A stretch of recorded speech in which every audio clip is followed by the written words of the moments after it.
이번에는 KBS 충주 스튜디오 연결해서 북부권 소식 살펴보겠습니다. 박찬송 아나운서 전해 주시죠.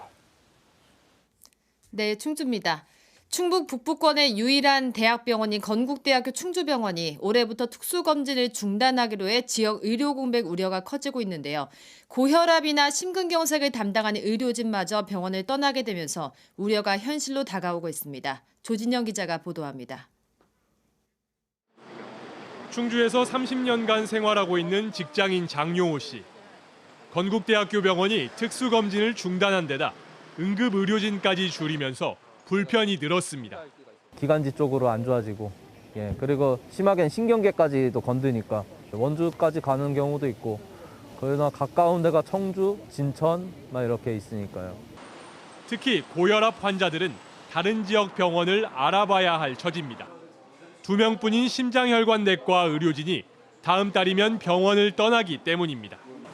지난달엔 이 대학 응급실에 실려왔던 70대 심근경색 환자가 주말 의료진이 없어 청주로 이송되는 등 의료 공백은 이미 시작됐습니다. 의사가 없다 그러니까 건대병원에서 시술을 못하고 충북대까지 가느냐고, 앰뷸런스 차 타고 가느냐고 놀래기도 하고 돈도 많이 나오고. 노인 인구 비중이 늘어 심혈관 환자 사망 위험이 커지고 있는 상황. 충주시는 보건정책의 근거가 되는 질병관리청의 지역사회 건강조사에서 질병 현황조차 파악하지 않고 있습니다. 지역 선택 문화이고 자발적으로 하시기 때문에 지역에서 선택을 안 하시면 데이터는 없는 겁니다.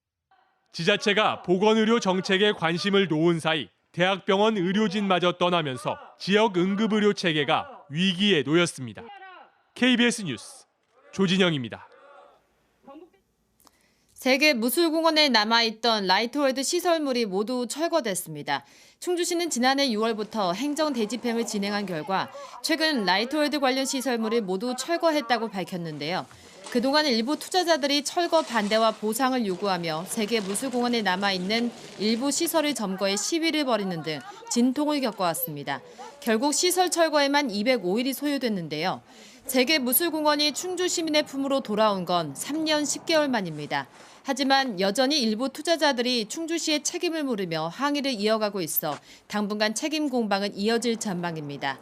이에 앞서 대법원은 라이트월드 운영사가 불법 영업을 한 만큼 충주시의 영업 허가 취소는 정당하다고 판결했습니다.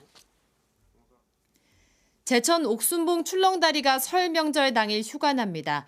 제천시는 설 연휴 기간 전국에서 많은 방문객이 찾을 것으로 보고 설날인 다음 달 1일 안전점검을 위해 출렁다리를 휴관하기로 했는데요. 또 지역 경제 활성화를 위해 무료인 출렁다리 이용 요금을 4월부터 1인당 3,000원씩 받아 2,000원 상당의 지역 화폐로 돌려주기로 했습니다. 옥순봉 출렁다리는 지난해 10월 개통 이후 95일 만에 31만여 명이 방문했습니다. 지금까지 충주에서 전해드렸습니다.